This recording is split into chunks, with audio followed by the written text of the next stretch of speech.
Ça, c'est fait. À part ça... Bonjour William, bonjour à tous. Beaucoup de choses ce matin. Difficile d'être exhaustif sans se disperser, mais on va quand même essayer. Et on commence par un dessin de Aurel qui met en scène François Fillon, dont l'épouse est épinglée par le canard enchaîné. On ne parle que de ça depuis hier soir. Madame Fillon aurait empoché 600 000 € de salaire en 8 ans pour des travaux dont l'hebdomadaire estime qu'ils relèvent de la pure fiction. D'où donc ce dessin où François Fillon explique « J'ai juste inventé le revenu universel pour ma femme sans emploi. Voilà tout ». En tout cas, cette allusion au revenu universel nous renvoie à l'actualité de la primaire de la gauche qui connaîtra un moment fort ce soir avec l'ultime débat, celui de l'entre-deux-tours qui oppose Benoît Hamon et Manuel Valls. À ce propos, il y a quelque chose de frappant ce matin. Regardez les titres. Pas un seul ne fait l'économie d'un terme guerrier.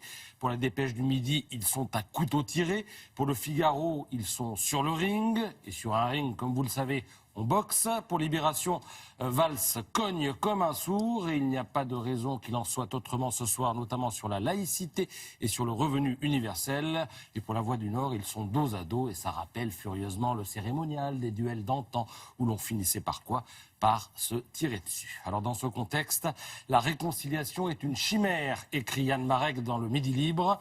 D'autres éditorialistes se chargeant de nous convaincre, si besoin était, qu'on est là en présence de deux antagonismes. Pour Henri Lauré du Télégramme, Benoît Hamon est l'incarnation du collectivisme rampant alors que Manuel Valls représente le volontarisme démonétisé. Pour Philippe Marcacci de l'Est républicain, c'est l'affrontement de la gauche sociale et de la gauche réaliste.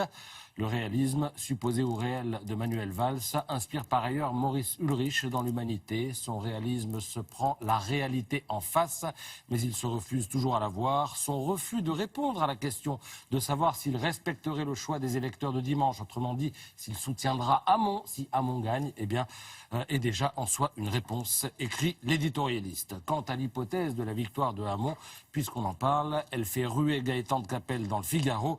L'homme fort de la primaire promet, sous les applaudissements de la gauche, de ruiner le pays en moins de temps qu'il faut pour le dire. Un tel catalogue de farces et attrapes ferait presque passer Manuel Valls pour un père la rigueur, écrit l'éditorialiste. Alors je vous l'ai dit, il y a beaucoup de choses ce matin dans les journaux. Je conseille la lecture du Parisien qui titre sur la carte de la radicalisation en Île-de-France.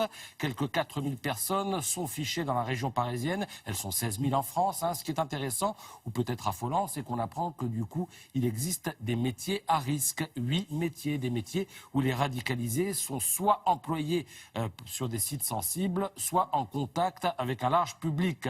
Les métiers du transport en commun, par exemple, on imagine que la RATP et la SNCF sont concernés, mais pas d'amalgame, pas de stigmatisation. Il y a aussi les métiers de la sécurité privée et, dans une moindre mesure, les administrations publiques comme la santé et l'éducation. Beaucoup de choses, disais-je. Du handball, 33-30, les experts se débarrassent de la Suède et accèdent à la demi-finale du mondial. Demain, ils joueront contre la Slovénie. Je vous promettais qu'ils mettraient le feu la semaine dernière. Ça commence à venir petit à petit. Et enfin, l'histoire du jour, elle est dans le Courrier de l'Ouest. L'histoire d'un couple, elle a 18 ans, il a 19 ans. Ils prennent le TGV à Lille pour aller à Nantes.